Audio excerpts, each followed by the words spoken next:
but I think we've been professionals long enough to know that if you let that affect you, then you're not really here for the right things. And so for us, we just keep the main thing, and that's hoops. Hey, speaking of that outside noise, Sophie, your teammate, Sophie came out with Oh, thank you. That was the moment the press conference stopped cold. 1 second, a question was starting about Sophie Cunningham. The next second, it was over. And that is where this story stops being only about basketball. The Fever coach Stephanie White has asked her stance on males playing in women's sports. What's your stance? What is your stance on men or athletes who test as biological male participating in women's sports? What's your personal stance? Yeah, I mean, I don't know that I would say that I'm educated enough from a scientific standpoint. I don't ever believe that exclusion is an answer. I just don't. I do think, when we think about various levels of sport, various governing bodies of sport and things that go into that, like I said. Now listen carefully to how this began, because the actual controversy is not just one question, one reporter, or one coach trying to get through a post-game media session. It is the collision of 3 different things the WNBA keeps saying it wants at the exact same time. More attention, more mainstream coverage, and more control over which questions are allowed to exist. Stephanie White was asked a direct question about biological males participating in women's sports. That is obviously one of the hottest topics in sports right now. It is not a soft question. It is not an easy question. But it is also not a random question when the entire argument is happening around women's sports, female athletes, locker rooms, fairness, inclusion, and what the league wants its identity to be. And the first thing that stands out is not even the answer itself. It is the hesitation. It is the careful language. It is the attempt to move from a yes or no issue into a broader conversation about science, exclusion, governing bodies, and different levels of sport. That is exactly what makes this clip travel. People are not just reacting to what she said. They are reacting to what she would not say. I'm not educated enough at the different levels. I know growing up, I played with the boys all the time. So there weren't girl sports. Would you welcome a biological male in WNBA? Again, it's like, I don't know, when we talk about biological male and scientifically where we are, I think it's a totally different scenario. As I said, I'm not educated enough in terms of transgender and transitioning to give you a smart answer. I would say, though, that I just don't feel like exclusion is an answer, and I think that we need to have deeper, more layered conversations. And you'd be okay with them in the locker room? Everybody, Andy goes. Yeah. That answer is doing a lot of work. She says she is not educated enough on the different levels. She says she played with boys growing up. She says she does not believe exclusion is the answer. Then, when the question gets sharpened again, she moves back into scientific uncertainty and says the conversation needs to be deeper and more layered. That might sound reasonable to people who want leaders to avoid hardline answers, but to the other side, it sounds like a dodge. And in sports, especially women's sports, categories are not some tiny technical detail. Categories are the entire point. Age divisions exist because size and development matter. Weight classes exist because body differences matter. Paralympic classifications exist because eligibility matters. Women's sports exist because biological differences have mattered enough to build a protected category around them. So when a coach says, "I don't ever believe exclusion is an answer," the pushback becomes immediate, because sports are built on exclusion, not as cruelty, but as structure. You cannot have fair competition without boundaries. And that is why this clip hits so hard. It sounds compassionate in one sentence, but the second you apply it to the actual architecture of sports, it becomes complicated. Is there any frustration, because you guys are in a really fantastic run, that this is distracting from that? There is a frustration, of course, because we want to talk about basketball, and we want to continue to work on our game, and we want to continue to grow as a team. But I also understand, like, this is part of our growth edge as a league, right? It's part of our growth edge as a league, and we have to be able to manage. We have to be able to insulate as much as we can, and then we have to be able to lead with conversation. This is where the story gets bigger than Stephanie White, because when she says there is frustration that this distracts from basketball, most fans can understand that. The Fever are on a run. Caitlin Clark just had a triple-double. Sophie Cunningham is suddenly one of the most talked-about players in the league. There are basketball questions everywhere, but then she uses the phrase growth edge as a league. And that is the kind of phrase that sounds polished until people start asking what it actually means. Because the league's growth right now is not coming from a quiet, controlled, friendly media bubble. It is coming from noise. It is coming from controversy. It is coming from new fans, new outlets, new critics, new debates, and a superstar effect that has dragged the WNBA into places it was not used to being discussed. And here is the tension that the league does not seem ready for. Growth means losing control. Growth means people who do not already agree with you start watching. Growth means questions that used to stay outside the room are suddenly being asked inside the room. So when Stephanie talks about insulating, that word becomes the real flashing light. Because how do you grow the league and insulate it at the same time? And OutKick is saying that as they were getting ready to ask a question of Stephanie White, by the way, Caitlin Clark did not come out for reporters after her triple-double. But as OutKick got ready to ask questions, Indiana Fever PR ended the press conference instead of talking to OutKick. Now bring that back to the OutKick moment. According to the clip shown in the source video, OutKick was preparing to ask a question at the Fever press conference, and the session was ended right as the question started to turn towards Sophie Cunningham.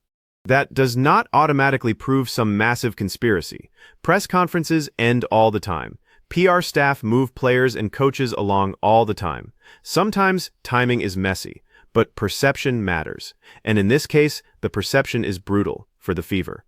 Because when the question begins with outside noise, then turns towards Sophie and the room shuts down immediately, people are not going to see that as a normal wrap-up.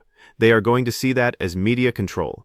They are going to see that as the organization deciding which subject gets air and which subject gets cut off. That is the part the WNBA keeps underestimating. In the old media environment, maybe a press conference ends and the moment disappears. In this environment, the ending becomes the story. The cutoff becomes the headline. The person who did not answer becomes as important as the answer would have been. And once fans feel like a question was blocked, the league has created more suspicion than the original question ever could have created on its own. Kick. I think there's always going to be outside noise, but I think we've been professionals long enough to know that if you let that affect you, then you're not really here for the right things. And so for us, we just keep the main thing, and that's hoops. You're speaking of that outside noise, Sophie, your teammate. Sophie came out with Oh, thank you. Have a good day.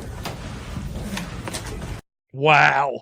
I was going to bet all the money in the world that it was this old gal right here on the left that follows everybody around that shut this thing down. You created another controversy. Yeah, shutting down this press conference because OutKick was not your chosen, approved WNBA media. This is why the reaction is so strong. The narrator in the source video is not just mad about one media availability.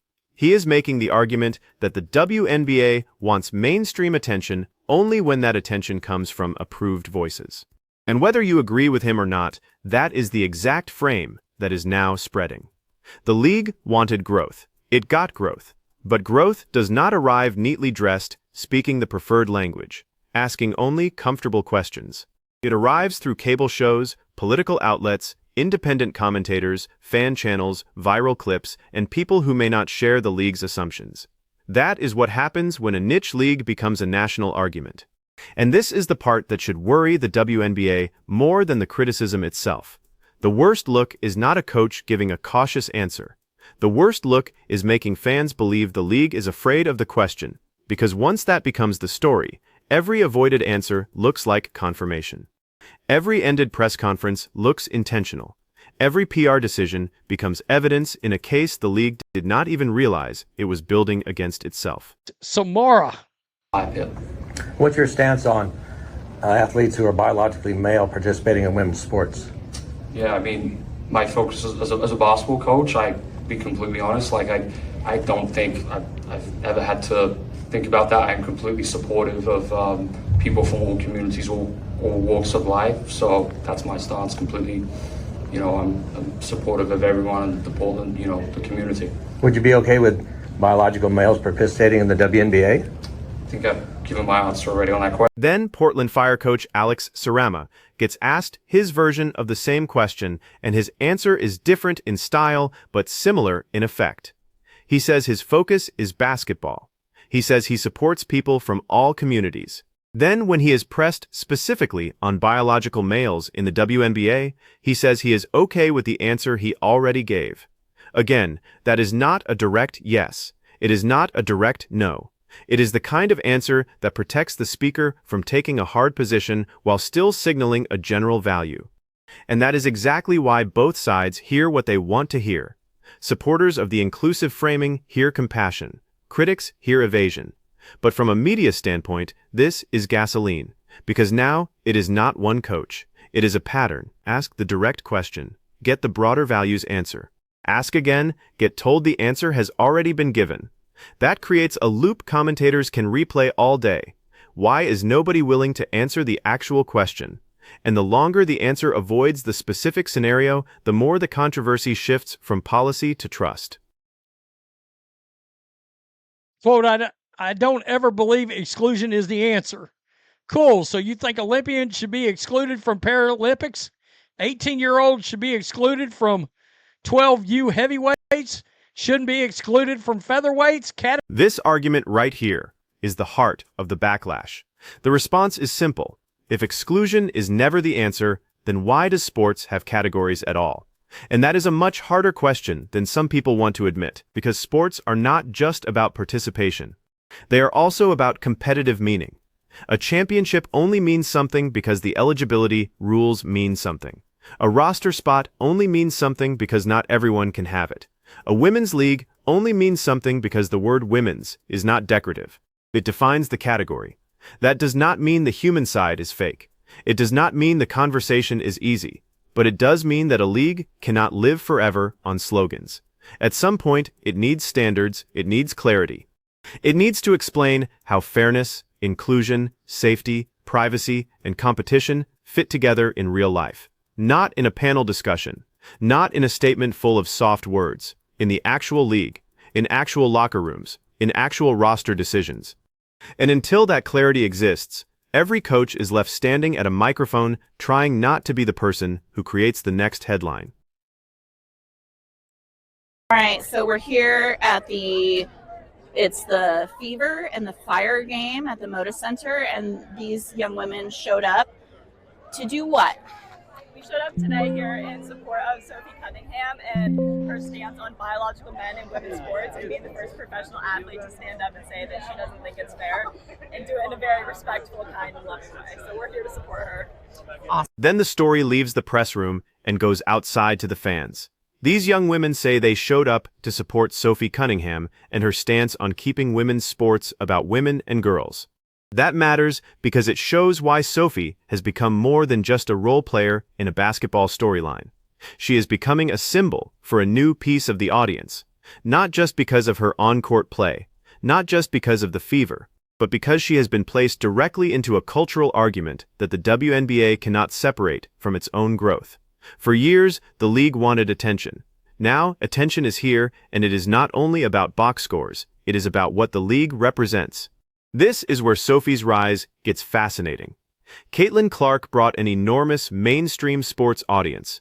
Sophie Cunningham, in this controversy, is reaching a different audience. People who may not have followed the WNBA closely, but suddenly see one player as saying something they feel other athletes are afraid to say. That is how sports figures become bigger than their stats. They become a proxy for something outside the game.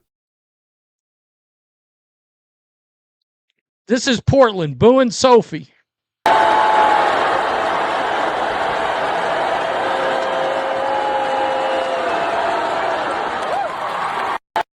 They booed Sophie Cunningham. And then you have the boos. Portland booing Sophie Cunningham adds another layer because now the league is not just dealing with media controversy. It is dealing with live crowd reaction. You can hear the divide in real time. That is actually what a growing league looks like, even if it is uncomfortable. Bigger audiences bring heroes and villains. They bring road crowds that boo. They bring arguments about identity, politics, fairness, and who the league is for. The NBA has lived with that for decades. The NFL has lived with that for decades. College sports lives with it every weekend. The difference is the WNBA is still adjusting to what happens when its conversations stop being protected by a smaller audience. And there is a business angle here the league has to understand quickly. Controversy can be exhausting, but it also creates attention. Attention sells tickets, drives clips, pushes debate shows, and gets casual fans to pick a side. The danger is not that people are arguing. The danger is that the league looks like it only welcomes argument when the argument helps the preferred narrative. You're shutting actual news outlets down. Indiana Fever PR. Wow. Isn't that the point of growing the league? So you get coverage from places you're not used to seeing prior.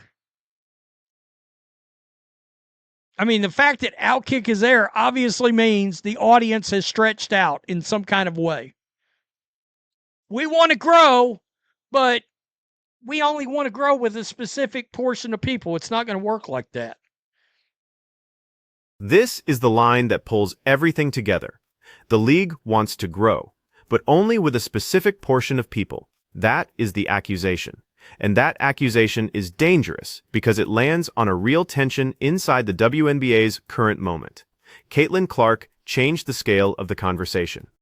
Whether people inside the league like that or not, her arrival expanded the audience. It brought in fans who had never cared about the WNBA before. It brought in critics who had never covered the WNBA before.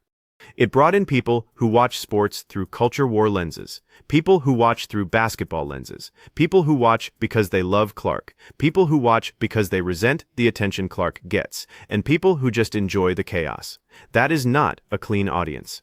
But it is a larger audience, and if the WNBA wants the money, ratings, relevance, television deals, sold-out arenas, and national attention that come with growth, it cannot expect every new fan to think like the old fan base. That is not how expansion works. The smarter move would be clarity, not panic, not shutting down questions, not pretending the controversy disappears if certain outlets are ignored. Clarity. Say what the standards are. Say who makes the rules. Say how the league balances competitive fairness and inclusion. Say what questions coaches are expected to answer and what belongs to league policy. Because right now, the vacuum is being filled by commentators, fan anger, and viral clips. You obviously have a superstar in your league, and yeah, Sophie's a superstar now, who is resonating with a completely new fan base. Isn't that what?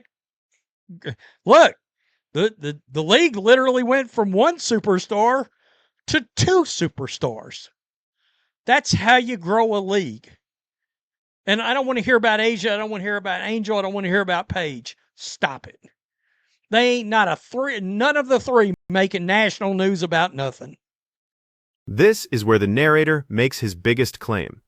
The league went from one superstar to two superstars. Caitlin Clark is obviously the central force in the WNBA's growth story. But the argument here is that Sophie Cunningham has become a second kind of star. Not by matching Clark's production, but by capturing a new emotional lane in the audience. That is an important distinction. There is basketball stardom, and then there is attention stardom.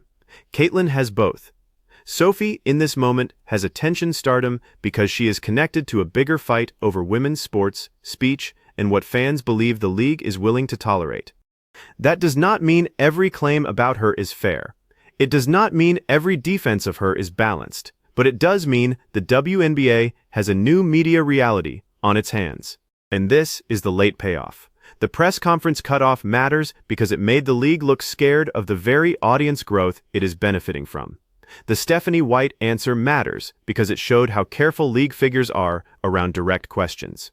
The Portland coach answer matters because it showed this is not isolated. The Sophie supporters matter because they prove this issue is not just online noise. The boos matter because the argument is now inside the arena. So the choice for the WNBA is not whether this conversation exists.